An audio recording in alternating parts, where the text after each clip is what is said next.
semua. Waalaikumsalam. Waalaikumsalam warahmatullahi wabarakatuh. Ya, alhamdulillah kita masih diberi kesempatan ya, masih diberi keamanan, kesehatan, sehingga kita bisa bergabung untuk melakukan agenda dan bisa mengikuti untuk kegiatan safety training online pada hari ini.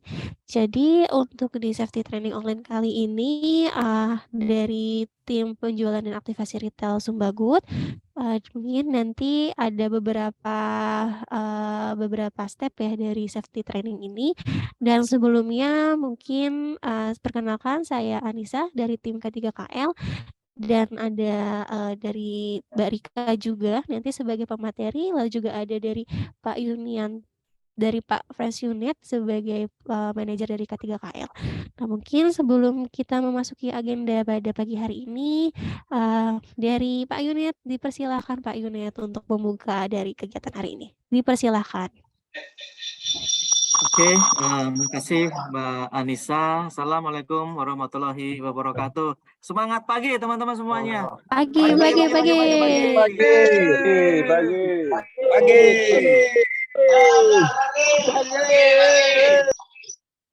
Puji syukur, alhamdulillah kita panjatkan kehadirat Tuhan yang Maha Kuasa. Pada pagi hari ini kita masih diberikan keselamatan, kesehatan kerja, keamanan dan lingkungan buat kita semua. Yang terhormat kami sampaikan kepada jajaran manajemen SBU Sumbagut. Ada Mas Rio Wawid ya teman-teman. Ada Mas Atmos Girsang yang saya baca di sini. Kemudian ada para mitra, ada PT Kuba Jaya Teknik, TRB Sahala Gabe, ya kan. Makasih rekan-rekan, bapak-bapak, ibu, ya kan, manajemen di SBU dan di para mitra yang bekerja sama dengan Icon Plus.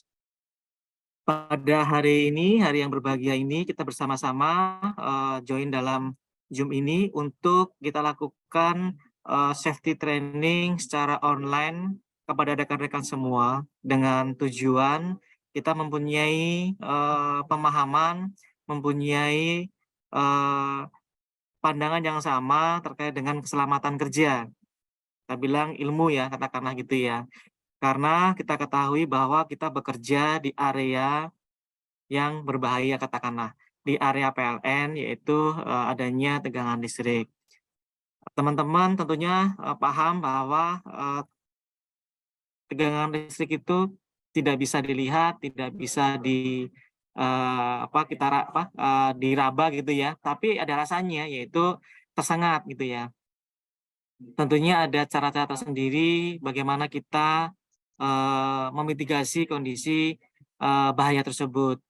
Dengan adanya training ini, teman-teman nanti akan dijelaskan, ya kan, dasar kebijakannya, kemudian kondisi tidak aman seperti apa, tindakan yang tidak aman seperti apa, dengan harapan teman-teman bisa mengenali, kemudian mengidentifikasi, memahami, dan bisa mengimplementasikan pada saat pelaksanaannya.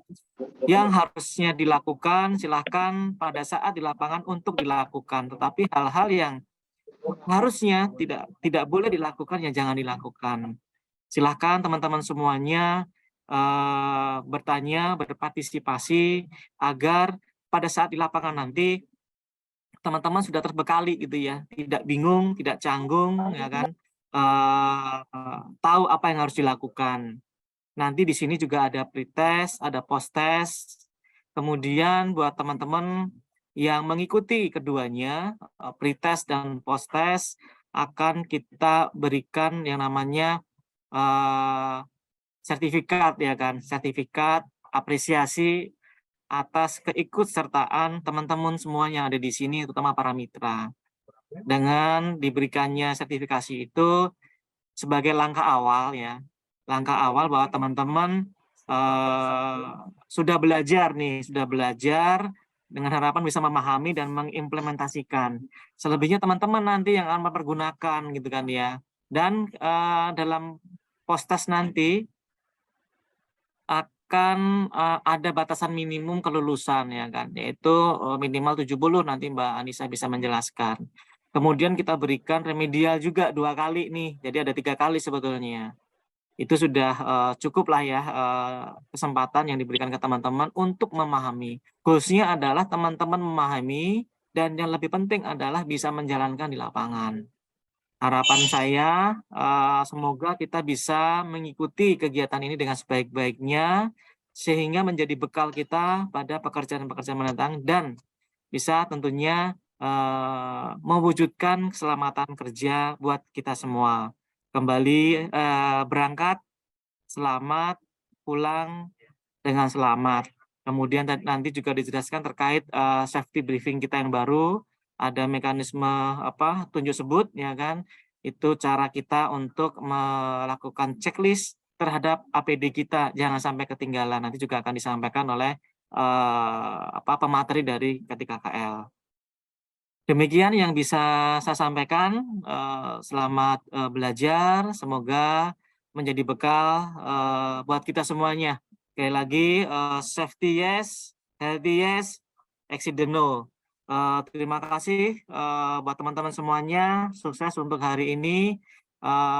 Saya akhiri. Assalamualaikum warahmatullahi wabarakatuh. Semangat pagi teman-teman semuanya.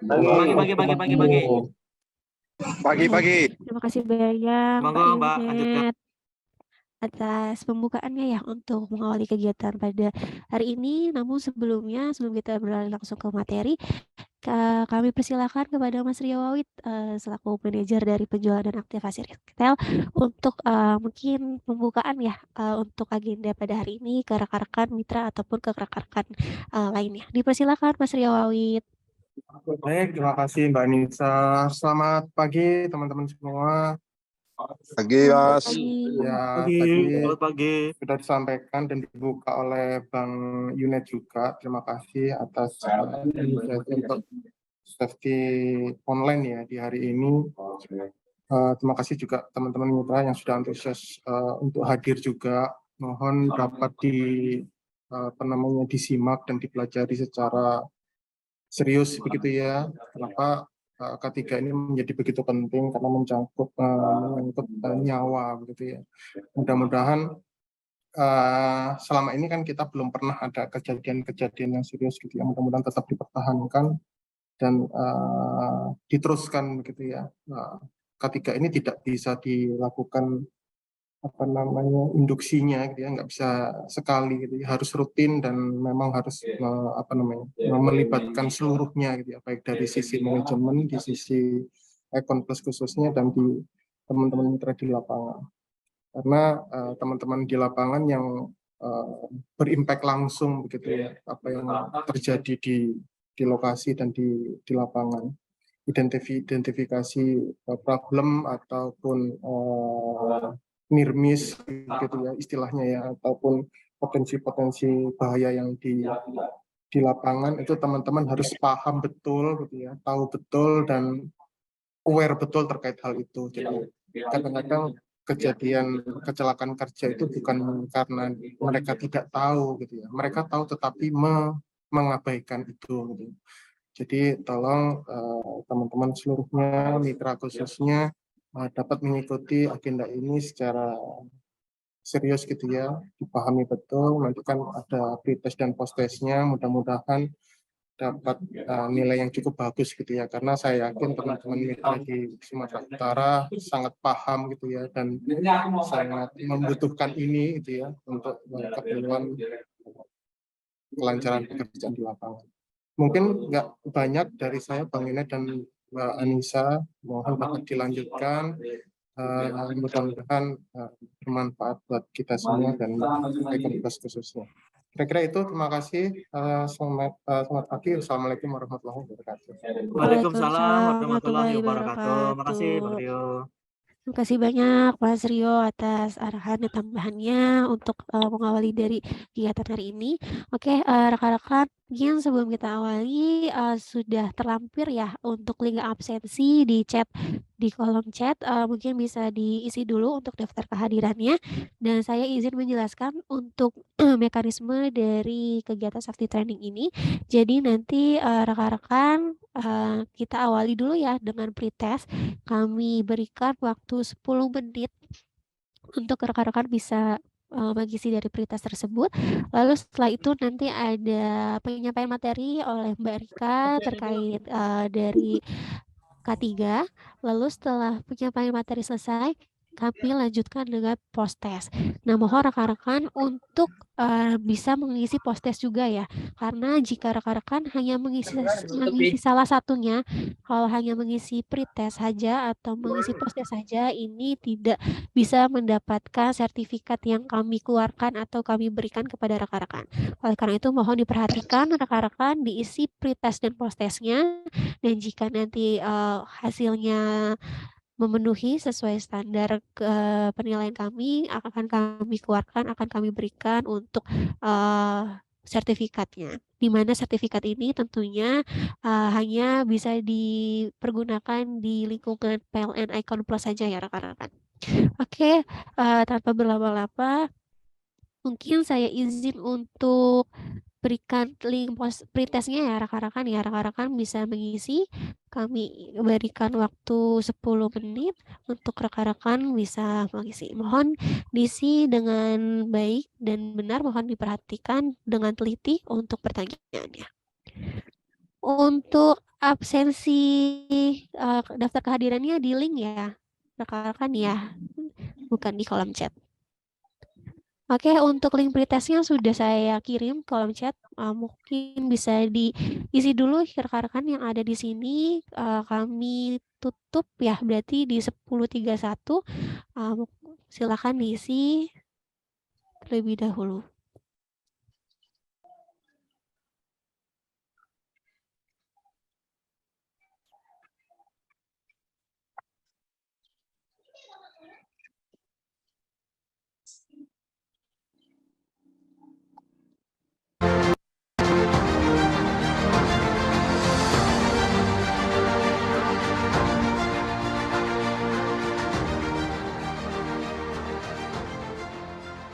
Karena tidak ada yang lebih penting dari jiwa manusia.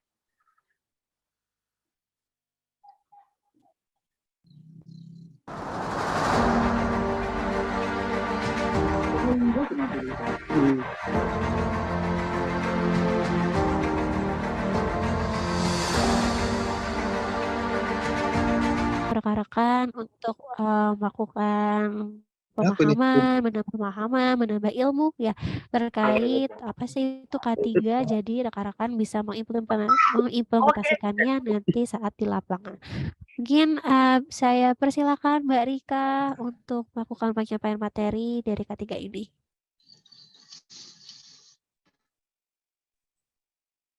Baik, bismillahirrahmanirrahim. Assalamualaikum warahmatullahi wabarakatuh. Rekan-rekan semuanya, mungkin untuk cek semangat rekan-rekan yang ada di lapangan, mungkin ya ada yang sambil progres juga nih, Masya Allah. Ada juga yang mungkin masih standby di base camp maupun di kantor masing-masing. Kita akan yel-yel dulu ya. Jadi seperti biasa semangat pagi, lalu safety yes, healthy yes, accident no. Mungkin bisa dibantu ya rekan-rekan semuanya. Semangat pagi. Safety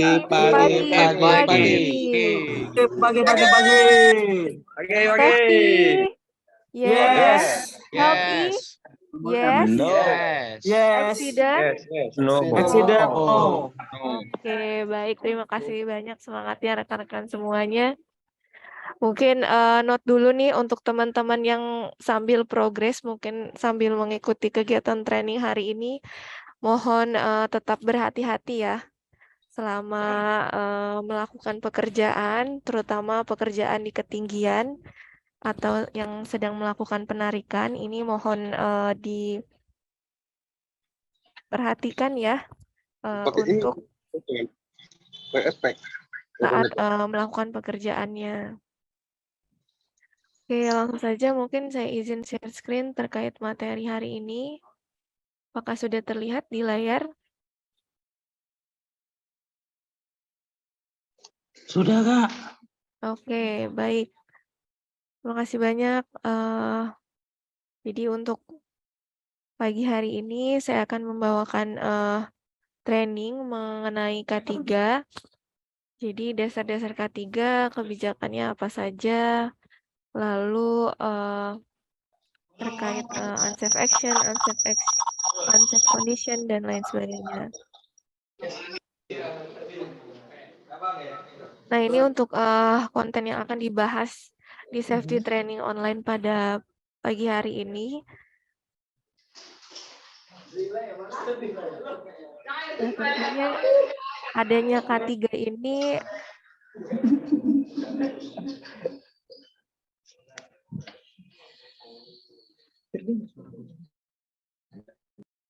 K3 ini tentunya berlandaskan pada peraturan dari pemerintah maupun dari perusahaan atau Icon Plus itu sendiri. Jadi di mana K3 ini dasar kebijakan atau pelaksanaannya berlandaskan dari undang-undang yang yang mungkin sudah lama sekali nih ya, adalah Undang-Undang Nomor 1 Tahun 1970 mengenai keselamatan kerja. Kita juga diatur sistem manajemen K3-nya di Peraturan Pemerintah Nomor 50. Bahkan sampai penggunaan alat pelindung diri pun ini sudah diatur ya pada Permenaker Trans Nomor 8 Tahun 2010. Dari PLN Group sendiri ini sudah mengeluarkan peraturan direksi mengenai pedoman keselamatan instalasi maupun keselamatan umum. Nah, tentunya di latar belakangi juga dengan penerapan K3 di Icon Plus. Salah satunya karena sudah memiliki ISO 45001 dan juga ISO 14001 mengenai lingkungan. Nah, untuk K3 sendiri ini dibangun dari sebuah sistem manajemen K3, di mana memang setiap perusahaan wajib yang memiliki dan menjalankan sistem manajemen K3 ini dalam perusahaannya. Adanya SMK3 ini tentunya dilatar belakangi karena K3 mungkin di beberapa perusahaan belum mendapatkan perhatian dari berbagai pihak.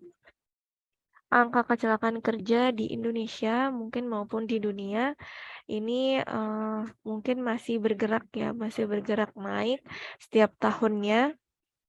Lalu ada alokasi anggaran dari beberapa perusahaan ini masih relatif kecil. Sehingga dibangunlah sistem manajemen K3 ini untuk mengatur pelaksanaan K3 di tempat kerja. Nah, tentunya K3 ini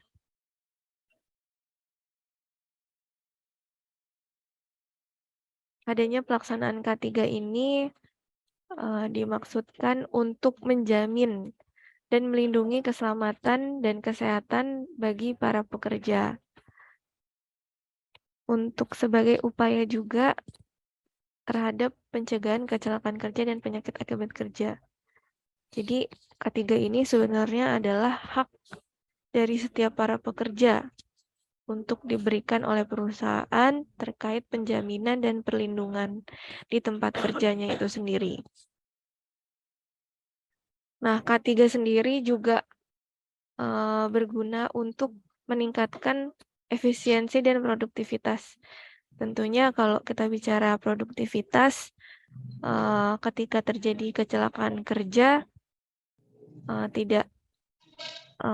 produktivitas ini benar-benar menurun atau mungkin bahkan terhenti ya dari pekerja itu sendiri. Sehingga K3 ini berguna untuk mencegah dan mengurangi ketidakefisiensian dan ketidakproduktivitas pekerja di lapangan.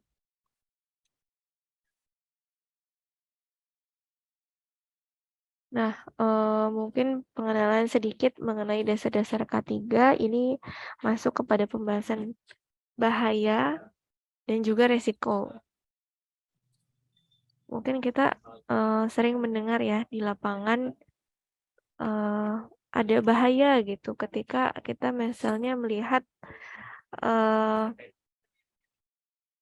kita misalnya menggunakan bahan-bahan kimia dan beracun. Nah, kita pasti sebagai pekerja notice bahwa itu bagian dari bahaya yang bisa mengancam diri kita maupun lingkungan sekitar. Nah, jadi bahaya sendiri ini berupa sumber atau mungkin aktivitas-aktivitas pekerjaan yang berpotensi menyebabkan cedera maupun penyakit akibat kerja. Kalau bahaya fisik, ini contohnya bahaya berasal dari benda-benda yang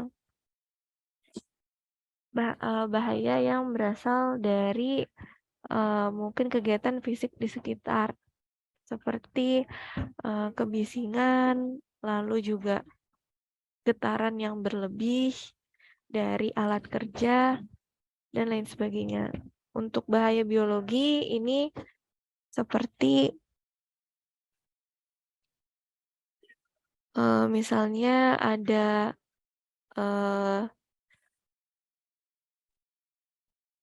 jamur di sekitar area pekerjaan kita atau tumbuhan-tumbuhan ya. Misalnya teman-teman pemeliharaan yang sedang melakukan pemeliharaan di kabel, dia menemukan pepohonan-pepohonan yang mungkin mengganggu progres pekerjaan kita. Nah, itu termasuk bahaya biologi. Untuk bahaya kimia tentunya berasal dari bahan-bahan kimia dan beracun. Untuk mekanik ini berasal dari tools kerja kita sendiri. Tuh. Untuk bahaya ergonomi ini terkait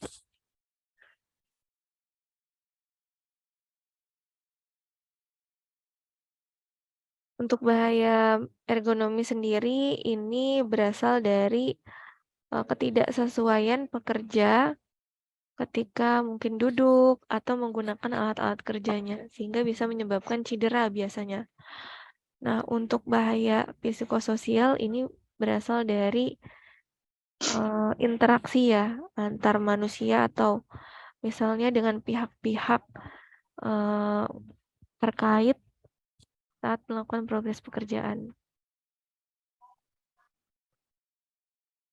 Nah, kalau resiko ini kemungkinan suatu bahaya itu menyebabkan kerugian. Misalnya kita beresiko terjatuh dari ketinggian, beresiko tertusuk, tersandung, maupun tersengat listrik.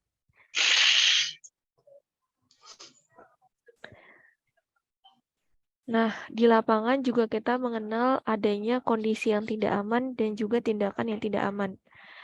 Nah, kalau kondisi tidak aman sendiri, ini di mana keadaan lingkungan kerja menyebabkan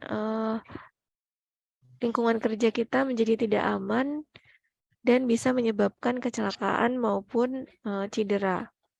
Nah, contohnya ini kabel yang terbuka atau terkelupas pada tiang, kabel PLN tentunya ya. Lalu juga tangga yang sudah tidak layak pakai, terus waktu kerja yang terlalu berlebih sehingga teman-teman bisa terlalu lelah dan tidak fokus ya saat melakukan pekerjaan, dan juga cuaca hujan maupun panas yang terlalu terik. Nah, lalu juga kita kenal adanya tindakan tidak aman atau unsafe action. Nah, kalau unsafe action ini merupakan aksi atau tingkah laku dari pekerjanya. Jadi, pekerja melakukan aksi-aksi yang menyebabkan kondisinya menjadi tidak aman. Seperti dia tidak menggunakan APD yang lengkap, tidak mengikuti SOP atau prosedur, merokok saat bekerja, maupun meletakkan peralatan kerja atau materialnya di sembarang tempat dan mengakibatkan mungkin bisa rekan-rekan tersandung dari material maupun tools kerja itu sendiri. Lalu di tempat kerja juga kita bisa terjadinya hampir celaka atau near miss.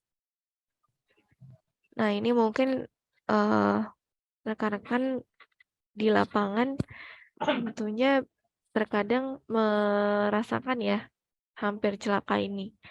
Hampir mungkin tersengat listrik karena adanya kebocoran, hampir terjatuh dari ketinggian ketika naik turun tangga, atau mungkin hampir tertabrak kendaraan nih karena bekerja di sisi jalan raya atau keramaian lalu lintas. Nah, tindakan tidak aman, lalu kondisi tidak aman dan hampir celaka ini nantinya menuju pada satu accident atau sebuah kecelakaan kerja. Nah, ini yang kita tidak inginkan, makanya kita berupaya mencegah adanya kecelakaan ini dengan mempelajari adanya unsafe condition, unsafe action, dan hampir celaka di tempat kerja. Sehingga bisa kita perbaiki dan kita cegah agar tidak terjadi kecelakaan itu sendiri.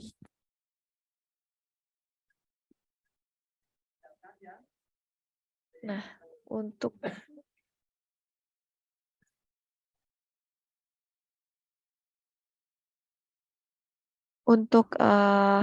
seperti yang kita tahu bahwa di pekerjaan kita tentunya karena kita satu aset ya, atau kita sebagai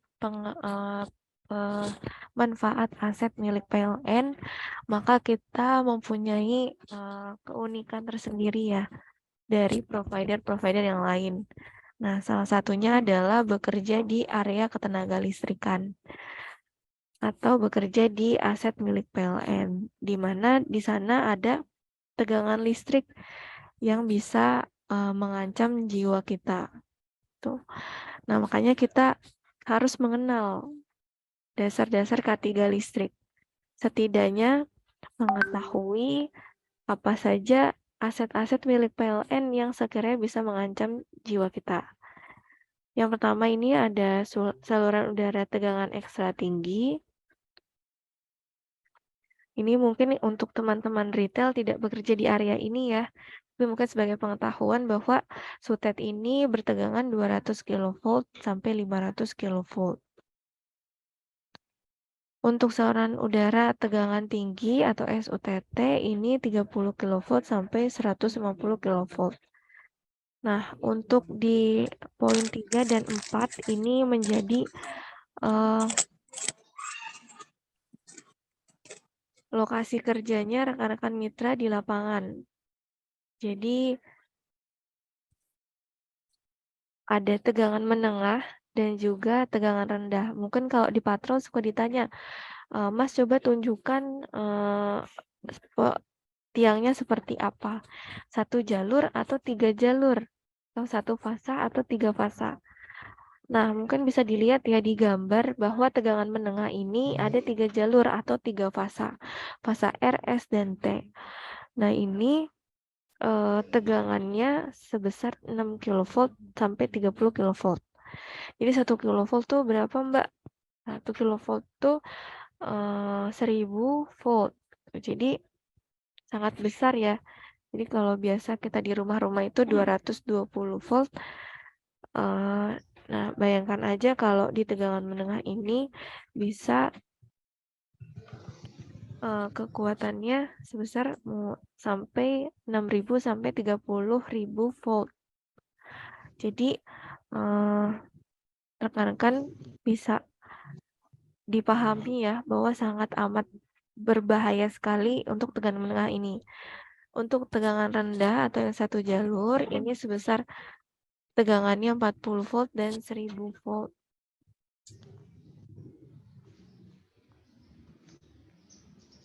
Nah, ini prosedur yang semua pekerja ini harus tahu, karena kita ketika melakukan penarikan kabel harus mengetahui jarak aman atau posisi penarikan atau posisi kabel kita itu harus ada di mana. Gitu. Jadi apabila teman-teman melakukan penarikan di tiang yang ada tegangan menengah, ini ke jalur kabel telekomunikasi kita adalah sebesar 2,5 meter jaraknya antara tegangan menengah dan kabel telekomunikasi. Nah, apabila hanya satu jalur atau satu fasa, ini jarak amannya adalah sebesar 1,5 meter atau 150 cm. Seperti itu. Nah, apabila mungkin di sebelah kanan ya, gambar sebelah kanan ini apabila ada trafo saat melakukan penarikan, ini selalu letakkan kabel atau melakukan penarikan di bawah trafo atau di bawah dudukan trafo. Nah, antara trafo dan kabel kita ini minimal sejauh 30 cm. Nah, jangan sampai teman-teman mungkin melewati batas yang telah ditentukan karena apalagi di atas kabel milik PLN ya, itu sangat amat tidak diperbolehkan. Nah, apabila ditemukan oleh teman-teman PLN, ini mungkin kabel kita yang akan diputus karena mungkin bisa mengganggu kegiatan arus tenaga listrik yang ada di tiang milik PLN. Nah, ketika bekerja dalam keadaan bertegangan, nah pastikan rekan-rekan ini mendapatkan izin kerja.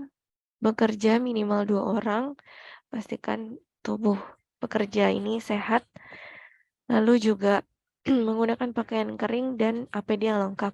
Perhatikan rambu-rambu peringatan, bekerja di kondisi yang baik, tidak hujan atau tidak panas yang terlalu terik, dan bekerja pada jarak aman yang sudah tadi saya sebutkan. Nah, untuk bekerja di dekat instalasi bertegangan, ini ya mungkin kita bekerja di dekat instalasi yang bertegangan. Nah, ini poin-poin yang harus diperhatikan. Tentunya selalu jarak aman minimum yang sudah ditentukan. Terus mengecek adanya tegangan atau adanya kebocoran pada tiang dan pada kabel-kabel di sekitar. Lalu jika jarak tidak aman, harus menggunakan pengaman dari bahan yang berisolasi, seperti penggunaan tangga fiber atau penggunaan sarung tangan dan lain sebagainya. Nah, ini ada prosedur bekerja saat hujan untuk teman-teman aktivasi retail. Tentunya note-nya adalah ini bekerja di keadaan yang sangat amat rintik ya. Tapi kalau dari kita sendiri untuk pekerjaan di kala hujan ini lebih baik dihentikan dulu sementara. Seperti itu. Tapi coba kita simak terlebih dahulu ya.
Ya.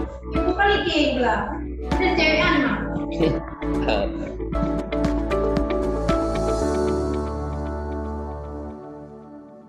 Itu bukan dari Jakarta Pusat. Dari Jakarta Pusat. Apa? Kok pengirimannya dari...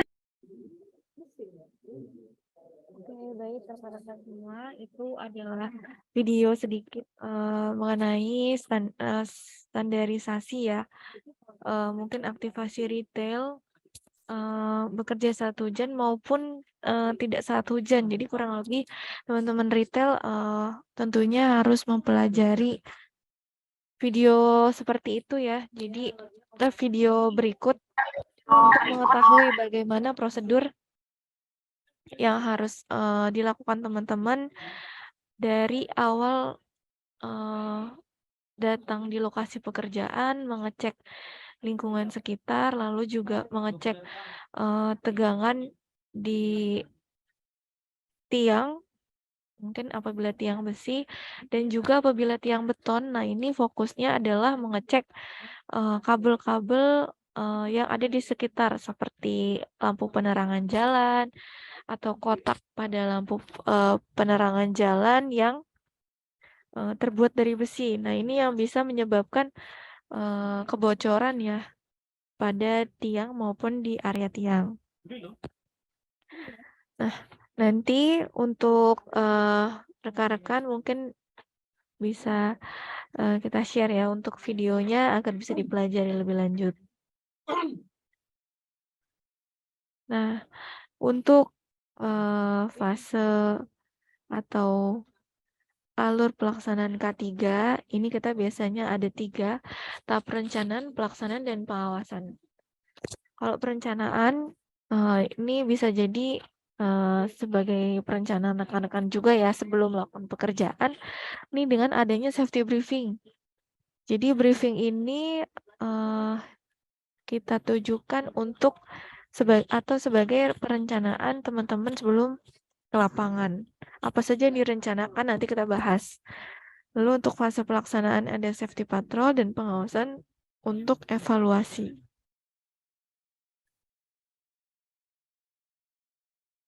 Nah, untuk safety briefing sendiri ini kita banyak sekali adanya maksudnya dalam safety briefing ini banyak hal yang harus kita bahas sebenarnya.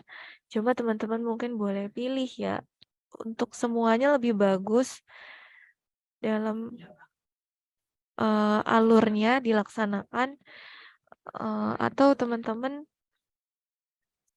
bisa memilih ya beberapa poin yang memang benar-benar relate dengan teman-teman di lapangan. Nah, ini poin-poinnya dalam safety briefing, rekan-rekan bisa melakukan pengecekan kesehatan tim. Jadi, kenapa harus dicek kesehatannya? Karena tim yang sakit itu bisa menyebabkan kecelakaan kerja juga di lapangan. Karena tidak fokus dan lain sebagainya. Lalu dicek mungkin working permit-nya sudah ada apa belum. Kalau untuk teman-teman IKR biasanya apakah PA-nya sudah keluar atau belum? Pastikan jangan sampai belum ada PA teman-teman inisiatif bekerja.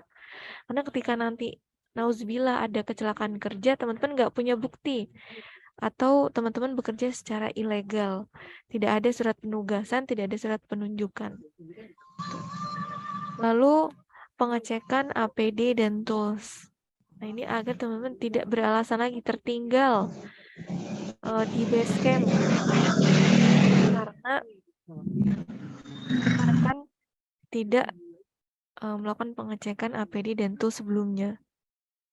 Lalu menjelaskan progres pekerjaan, penjelasan job safety analysis. Apabila ditemukan unsafe action dan unsafe condition di hari sebelumnya, silakan disampaikan agar tidak terulang kembali. Terakhir, yel-yel dan berdoa meminta perlindungan kepada Tuhan Yang Maha Esa. Nah, di briefing ini juga bisa dilakukan sebut tunjuk. Jadi kita pastikan APD kita itu sudah terpakai dan sudah sesuai dengan fungsinya. Mungkin kita simak dulu ya tunjuk sebut seperti apa.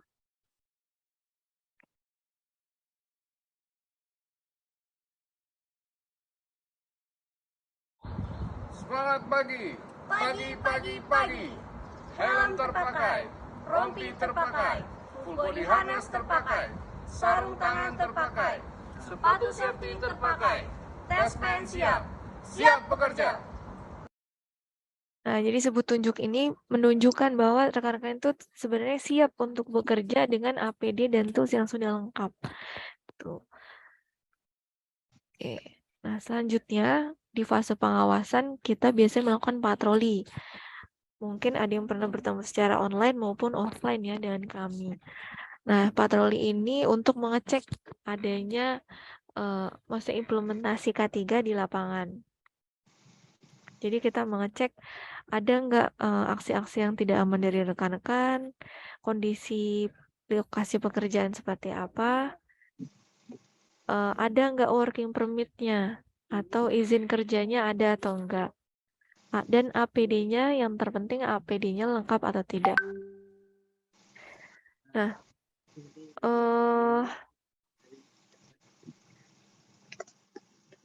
di K3 sendiri juga ada sistem pengendalian ya sebenarnya. Jadi adanya bahaya ini kita memiliki sistem untuk mengendalikan. Nah, di mana letak APD untuk mengendalikan bahaya? Ini ternyata paling sedikit efektivitasnya atau pengaruhnya terhadap pengendalian bahaya itu sangat sedikit.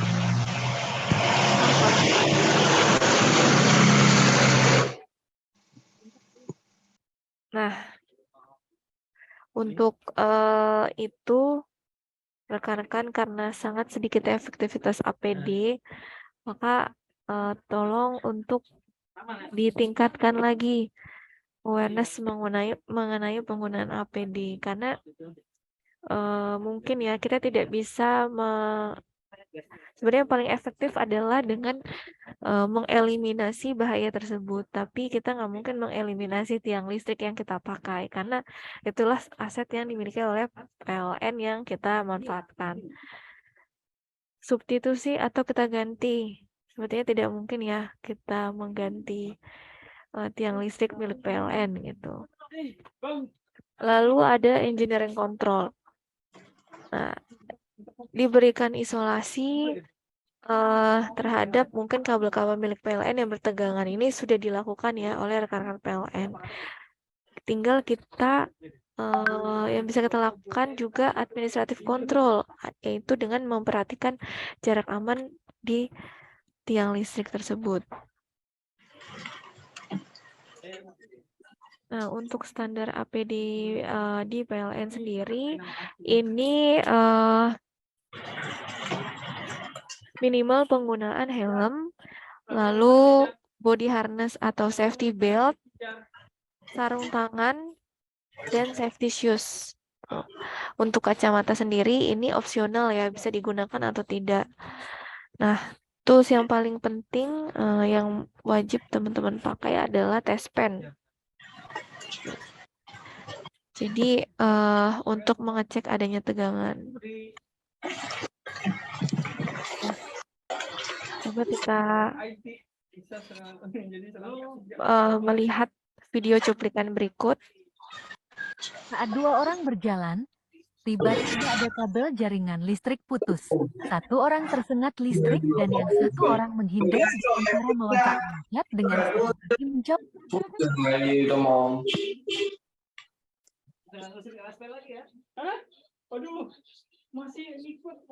Nah, jadi cara menghindari dari misalnya ada rekan kita yang tersengat arus listrik, tentunya yang pertama harus kita hindari dulu ya, atau keluar dari mungkin area yang sekiranya bisa kita terkena kabel listrik tersebut. Terus salah satu pengguna dengan mengangkat satu kaki untuk menghindari. Mengapa satu orang tersengat listrik dan yang satu orang lagi tidak? Berikut penjelasannya. Saat kabel jaringan listrik terputus lalu menyentuh tanah, tegangan listrik akan mengalir ke tanah. Radius permukaan tanah yang terdampak tegangan listrik sekitar 8-10 meter. Apabila Anda berdiri dengan dua kaki pada bagian yang terdampak, arus listrik akan mengalir dari titik A ke titik B. Itulah yang menyebabkan orang yang menggunakan helm kuning tersengat tegangan listrik. Tetapi, hal tersebut tidak terjadi pada orang yang menggunakan helm merah. Mengapa demikian? Karena dia berdiri dengan satu kaki dan menyebabkan tidak terjadi aliran arus listrik di tubuhnya. Sehingga dia dapat menghindar dengan aman. Tetaplah waspada dan selalu utamakan keselamatan. Nah, itulah alasannya ya rekan-rekan. Jadi mungkin seperti baterai gitu ya. Ini ada kutub utara dan kutub selatan. Nah, ketika begitu juga arus listrik. Jadi ada dua sisi yang ketika kita memutus aliran listrik tersebut di salah satu kutub, maka tidak terjadi arus listrik di tubuh kita.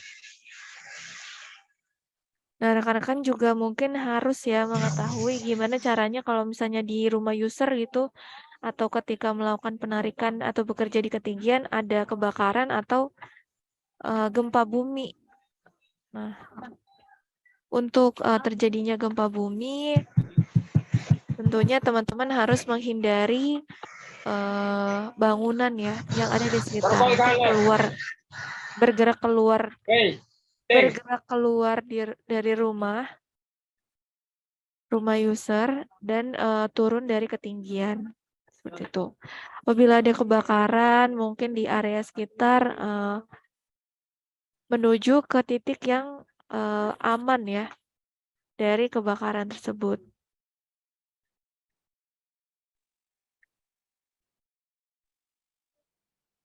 Nah, rekan-rekan juga harus memahami bagaimana sih penggunaan APAR. Jadi APAR berbagai macam ya isinya. Disesuaikan juga dengan kebakaran yang atau bahan-bahan yang terbakar. Tuh.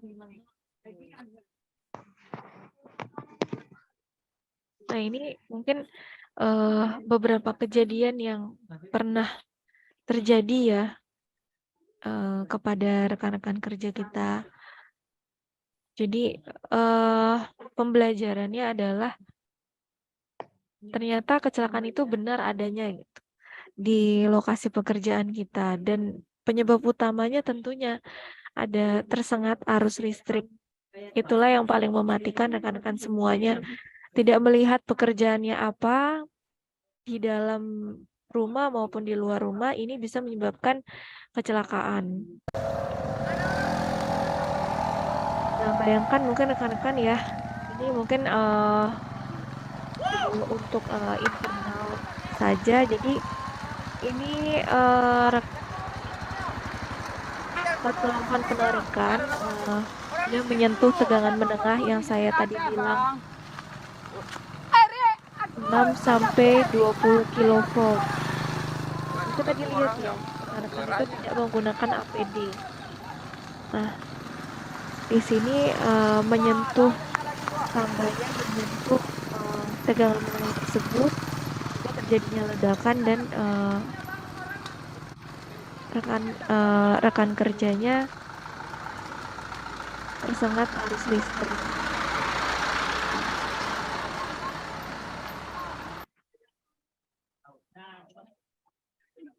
Nah, ini mungkin beberapa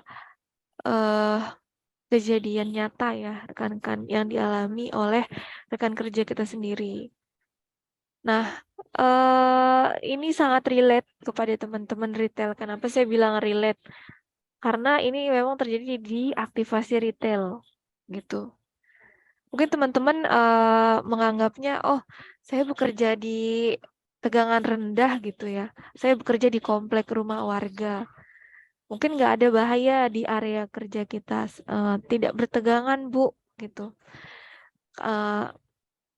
Biasanya tiangnya itu beton Bu, tidak mengaliri arus listrik. Tapi lihatlah rekan-rekan, kalau kita lihat ya di sini posisi tiang berada di dalam rumah atau bangunan warga.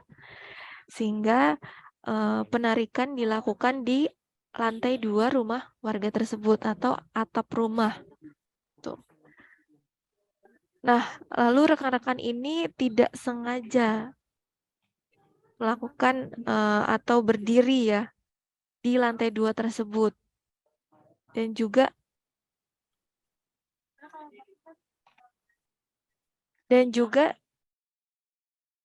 tidak sengaja untuk melakukan untuk berdiri dan terkena dengan tegangan menengah tersebut, sehingga menyebabkan tersengatnya arus listrik. Jadi banyak sekali faktor yang sebenarnya bisa menyebabkan kecelakaan kerja, makanya rekan-rekan mohon diperhatikan sekali terkait lingkungan kerja teman-teman. Pahami dan juga sebisa mungkin rekan-rekan ini mempelajari ya lokasinya seperti apa, bahayanya buat rekan-rekan seperti apa, dan rekan-rekan harus bersikap bagaimana dan harus bekerja dengan aman itu seperti apa. Nah, ini mungkin benar-benar nyata ya rekan-rekan. Jadi untuk melakukan penarikan di rumah warga. Dan pembelajarannya juga bahwa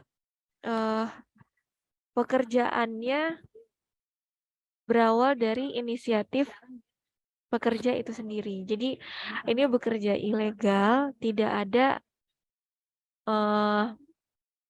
PA atau surat tugas dari pihak Icon.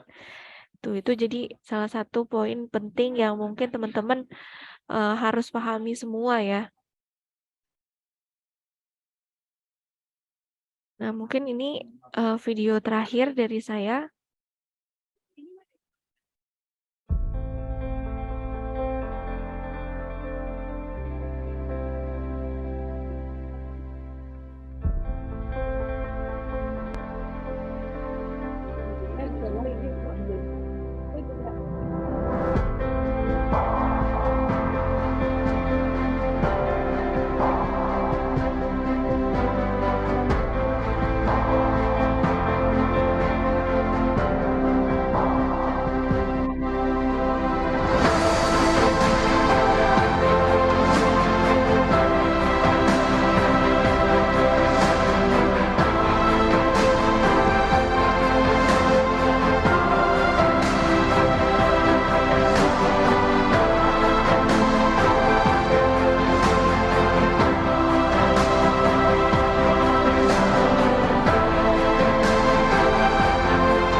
Oke, baik. Terima kasih banyak rekan-rekan semuanya. Mungkin tadi video penutup ya untuk kegiatan kita di pagi hari ini.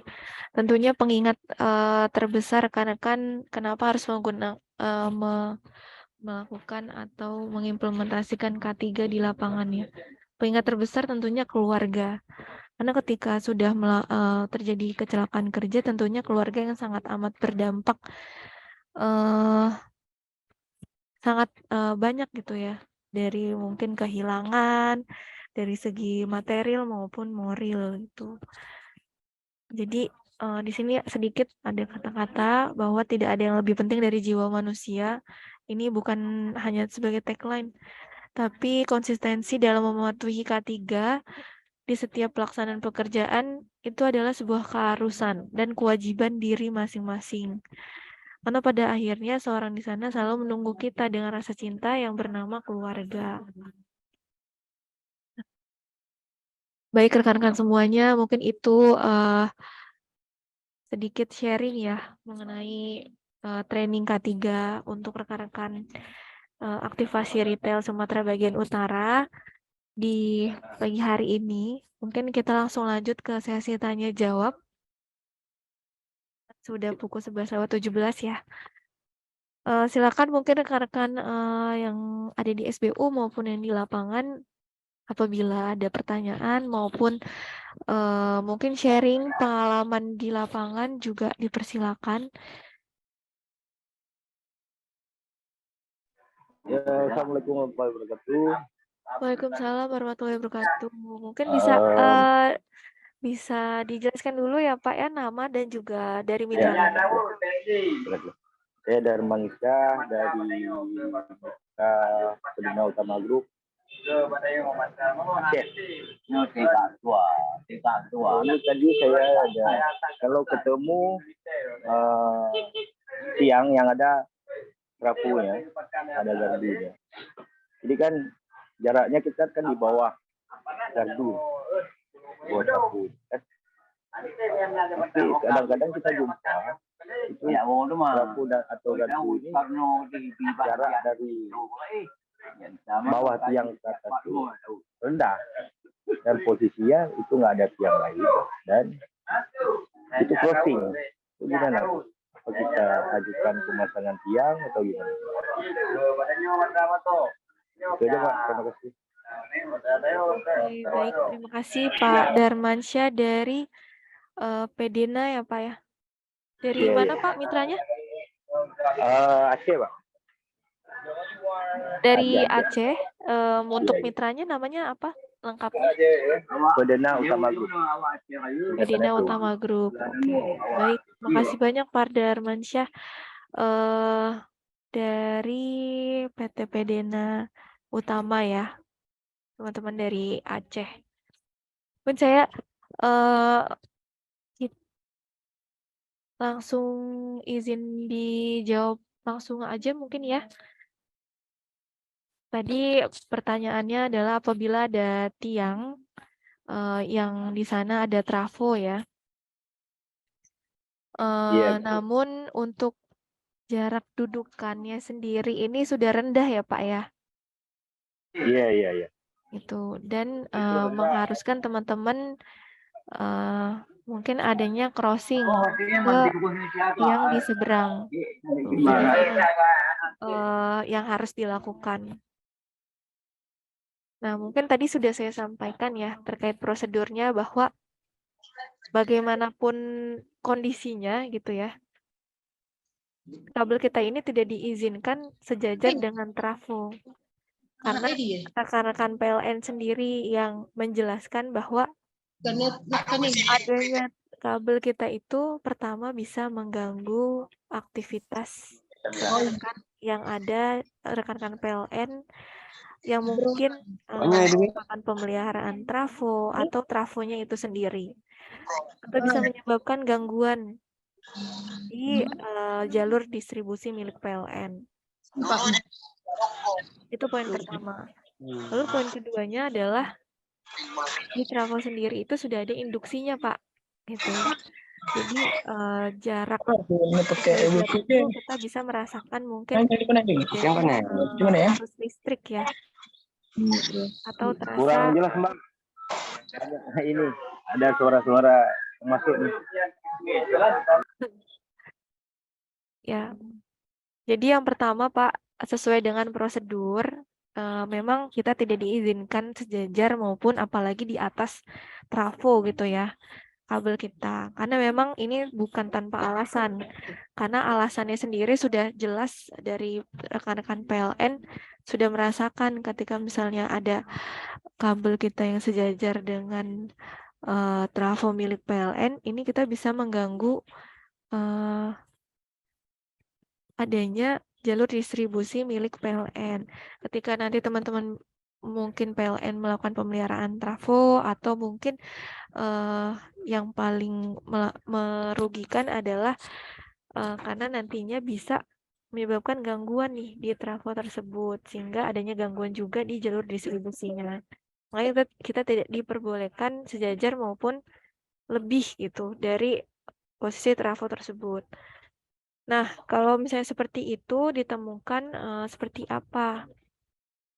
Yang pertama koordinasi Pak dengan pihak PLN terkait.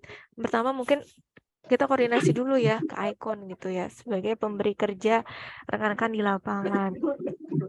Nah, nantinya rekan-rekan Icon akan menjembatani rekan-rekan dengan PLN wilayah sekitar atau biasanya ULP sekitar atau PLN terdekat ya yang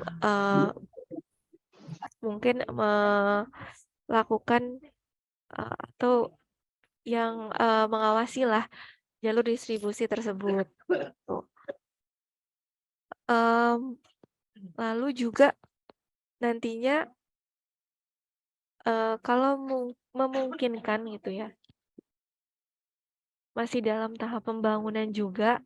Nah ini bisa ya mungkin teman-teman pembangunan yang retail saat ini gitu ya di Project FTTH biasanya sebelum melakukan pembangunan ketika melihat adanya trafo yang terlalu rendah ya dia menambahkan tiang.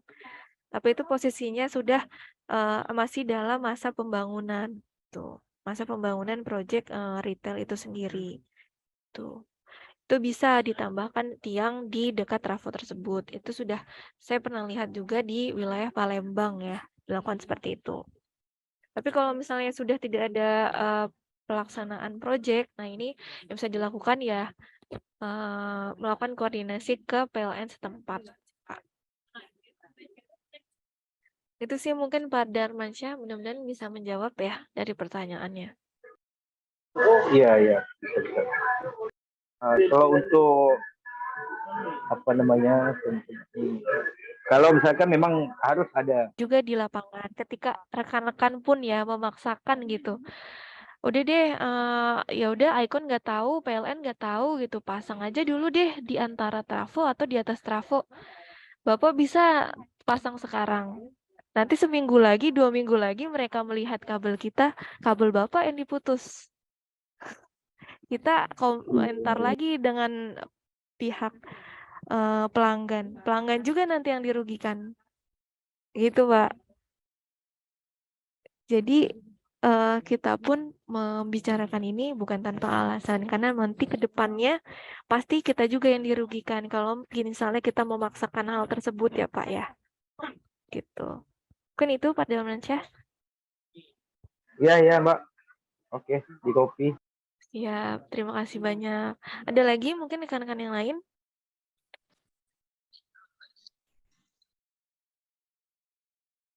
Ya, bicara safety kita juga kan.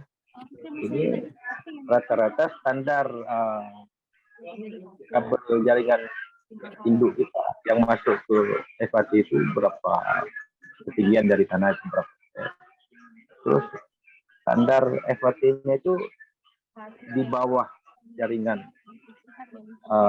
kabel induk itu berapa. Karena Apa yang saya ini FAT-nya terlalu tinggi, Pak. Jadi ada penarikan jaringan tuh kadang-kadang di bawah FAT itu. Instalasinya di bawah FAT itu. Jadi ketika teknisi main ke atas itu mau lilit body harness ya, itu kesusahan. Kesusahan melilit tali body harness. Jadi kadang-kadang kalau itu terjadi gangguan atau ya, bisa dibilang juga kerumitan bagi teknisi kan melakukan safety karena FAT-nya terlalu tinggi. Coba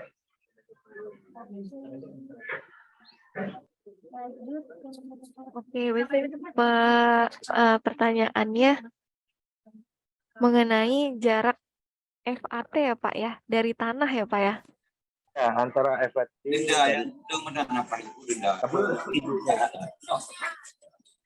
Gimana Pak? Pak Darmansyah? Untuk Jadi, FAT ke tanah? Jarak FAT dari di tiang tuh dari tanah ke atas tuh jaraknya berapa? Karena ada yang sedikit rendah standar, ada yang memang lumayan tinggi gitu.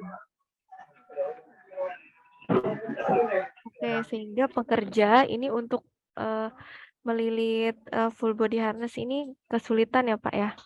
Karena kadang-kadang itu karena terlalu tinggi, kadang ada penarikan jaringan itu dari FAT lain.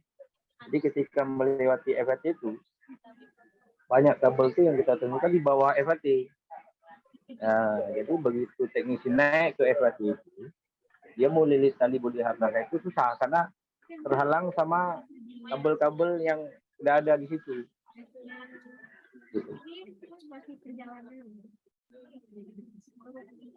Oke, baik. Mungkin untuk jarak FAT sendiri dari tanah ya Pak ya. Nah itu mungkin tim teknis Icon yang bisa menjawab. Kalau dari sisi K3 sendiri Pak, jadi kami untuk posisi kabel telekomunikasi yang sudah diatur. Jadi untuk kalau FAT kita sendiri itu kan sudah pasti di bawah kabel PLN ya. Selalu pasti saat pembangunan atau persediaan FAT itu sendiri itu memang sudah dipasang di bawah kabel milik PLN. Itu dulu poinnya. Lalu untuk pengaturan jaraknya sendiri, ini kita fokusnya ke jarak aman antara kabel PLN ke kabel telekomunikasi kita itu sendiri sih Pak. Nah, terkait penggunaan full body harness, yang mungkin teman-teman kesulitan ya, karena sudah adanya kabel-kabel FO lain atau kabel-kabel existing yang sudah lebih dulu ya dilakukan penarikan, sehingga menyulitkan teman-teman melilitkan tali full body harness-nya ke tiang.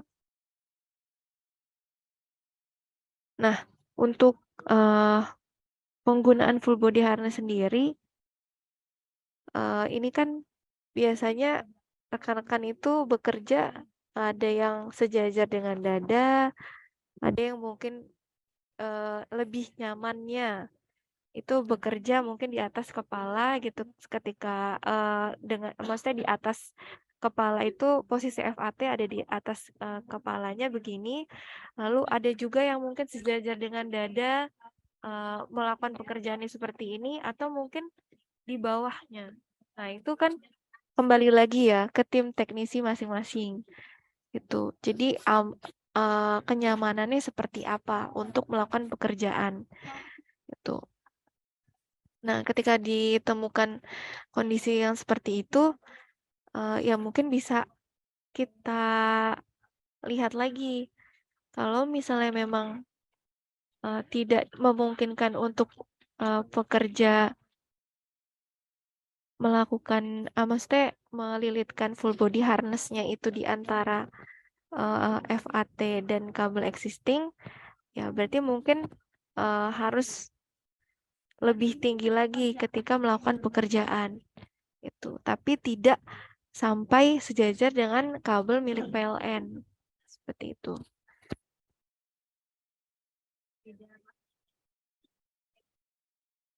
Mungkin itu Pak Darmansyah. Ya.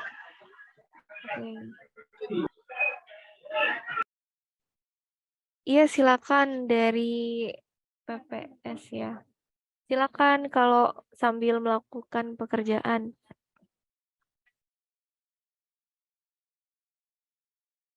Silakan yang sedang progres ya, diutamakan progresnya lebih dulu. Terutama tim-tim gangguan atau yang sudah mau kondisi hujan gitu. Itu kan lebih dulu teman-teman pastikan penarikan di outdoornya ya. Oke, nanti ketika hujan mungkin tinggal pekerjaan di indoornya aja. Silakan Mas.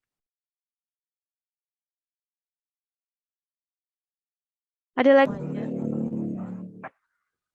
mengingat kita semakin luas ya dari segi pembangunan jaringan retail ini, target pencapaian di tiap regional juga sangat banyak.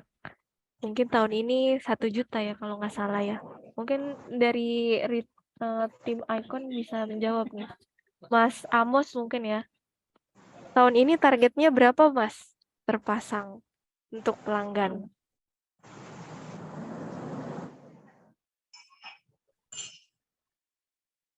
Mas Amos?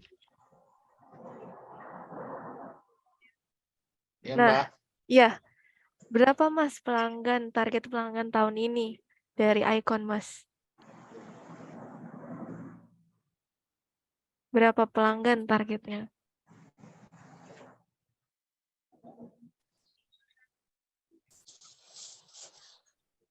Kalau untuk target ke kami belum ada disosialisasikan sih Mbak, tapi yang pastinya kami maksimalkan pasti yang terbanyak lah untuk targetnya Mbak. Oke, karena di pusat sendiri nih dengar-dengar sekitar 500 sampai 1 juta pelanggan di tahun ini targetnya seluruh SBU regional ya. Nah, ini yang saya maksudkan kenapa dibahas? Karena tentunya makin banyak pula nih PA-PA yang akan muncul karena masif kita sedang melakukan pembangunan yang sangat banyak juga nih di Izin saya jawab seluruh. Mbak Rika, Iya, boleh target Mas Rio. Boleh, teman-teman silakan. mungkin belum tahu ya, target Sumatera bagian utara itu di 110.000 ya. Target selama tahun 2023. 110.000 home connected. Jadi kalau di breakdown per bulan ya teman-teman harus bisa mengerjakan bisa 6.000-an ya, 5.000 fluktuatif ya. Kita memang awal-awal bisa di 3.000, 4.000. Terakhir kita di bulan Mei kemarin bisa tembus sampai 5.000 home connected per bulan. Jadi harapannya menjelang sampai di akhir 2023 itu ya bisa 10.000-an per bulan yang harus kita kejar. Karena memang cukup berat itu 110.000 home connected yang harus kita selesaikan. Iya, Oke teman-teman, ini gambaran ya. Jadi kalau tadi teman-teman belum tahu, target kita berapa? Target kita 10.000 home connected selama setahun. Iya, itu dia bocorannya ya, 10.000 home connected. Tentunya membutuhkan. Kenapa saya bahas ini ya? Karena ini juga jadi concern K3 juga gitu dengan masifnya pembangunan retail di seluruh regional. Tentunya semakin banyak pembangunan, semakin banyak juga home connected yang akan ditargetkan untuk teman-teman retail lakukan aktivasi. Sehingga banyak juga pekerjaan teman-teman di lapangan. Nah, semakin banyaknya teman-teman bekerja di lapangan, nah semakin banyak juga sebenarnya risiko kecelakaan kerja yang bisa terjadi di lapangan. Sehingga kita meminta ya rekan-rekan seluruh manajemen maupun pekerja di lapangan, mari aware sama lingkungan sekitar gitu. Kita bekerja di area yang benar-benar ekstrim nih untuk bahayanya. Ketika teman-teman udah aware, teman-teman akan menghindari bahaya-bahaya tersebut. Sehingga kecelakaan kerja itu bisa dijauhkan juga. Karena ketika sudah terjadinya kecelakaan itu sangat amat lama, investigasinya aja sebulan sendiri. Nah, belum lagi sanksi untuk teman-teman, belum lagi keluarga yang ditinggalkan. Sangat banyak gitu ya kerugiannya. Makanya teman-teman bantu kita di lapangan untuk pemakaian APD-nya, tools-nya, pengawasannya, untuk pekerjaan maupun bahaya-bahaya di sekitarnya gitu. Sehingga target tercapai, teman-teman juga selamat. Karena nggak mungkin kalau teman-teman nggak selamat tuh target bisa tercapai. Kayaknya suatu ketidakmungkinan, saya bisa jamin itu. Karena ketika teman-teman kecelakaan kerja sudah tidak bisa produktif untuk bekerja. Pastinya nanti akan mempengaruhi juga ke mitra-mitra kerjanya. Mitra kerjanya pasti akan diinvestigasi. Timnya akan lebih berkurang lagi tenaga kerjanya dan sangat banyak amat kerugian yang bisa terjadi gitu. Makanya lebih baik mencegah daripada harus mengobati. Karena kayaknya lebih mudah mencegah kecelakaan daripada mengobati kecelakaan. Itu saja mungkin rekan-rekan semuanya, mudah-mudahan bisa menjadi aware baru, semangat baru teman-teman di lapangan untuk melakukan pekerjaan dan juga menjaga keselamatan dan kesehatan kerja di lapangan. Dibantu juga sama teman-teman di regional selaku pengawas pekerjaan maupun mungkin PTL-nya ya. Untuk terus mengingatkan, tidak bosan-bosan mengingatkan teman-teman di lapangan untuk tetap berhati-hati. Itu. Kalau dari saya itu mungkin sekali lagi terima kasih banyak dari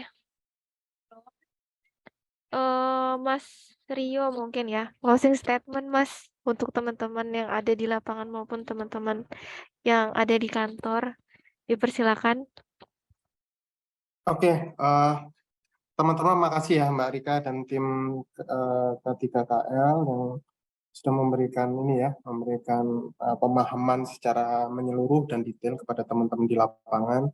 Mudah-mudahan teman-teman sangat memahami gitu ya, kembali lagi keselamatan kerja itu menjadi hal yang sangat penting. Kemarin saya ngikut eksekutif K3 yang dipaparkan oleh teman-teman via Zoom kemarin bahwa K3 itu di atas dari segalanya. Jadi teman-teman memahami betul bahwa kepentingan K3 itu di atas segala-segalanya. Tadi juga disinggung bahwa K3 juga mendukung pencapaian target kita, teman-teman mitra cukup berat gitu ya. Ini kita di penghujung semester 1, pencapaian memang tidak mencapai masih ya, tapi kami masih optimis di target 40% dari 110.000 home connected tadi yang saya sampaikan. Mudah-mudahan di sisa hari penghujung di semester 1 ini di bulan Juni bisa tercapai. Kembali lagi K3 menjadi concern utama ya teman-teman, walaupun target dan tuntutan memang harus segera diselesaikan, tetapi tidak menyepelekan dan meringankan gitu ya apa yang menjadi konsentrasi K3. Terima kasih atas partisipasi teman-teman semua dan teman-teman dari K3KL. Kami tetap memantau juga Mbak Rika di SPU mengenai proses, karena di ECRM itu K3 juga menjadi poin poin step-step yang harus dijalani ya pada saat proses IKR maupun penanganan gangguan. Kira-kira itu, mudah-mudahan bermanfaat dan segala target di semester 1 sampai di 2003 kita selalu tercapai. Terima kasih Mbak Rika. Amin, amin. Baik, terima kasih kembali Mas Rio. Mudah-mudahan bisa tercapai targetnya dan teman-teman juga zero accident atau tidak ada angka kecelakaan kerja ya sampai akhir tahun nanti. Seperti itu. Oke, rekan-rekan, mungkin itu penghujung acara safety training hari ini. Saya akan membagikan post test ya. Post test di kolom chat. Silakan teman-teman copy aja linknya. Kami akan buka jauh lebih lama. Tadi 10 menit untuk pretest. Untuk post test nanti silakan aja sambil progres, sambil istirahat silakan. Tidak kita tutup. Akan kita tutup mungkin jam 4 sore nanti ya. Jadi masih bisa ada waktu untuk untuk link mengerjakan post test ini. Tuh, jadi nanti Zoom-nya akan saya tutup. Silakan teman-teman mengcopy dulu Google Form post test pada siang hari ini.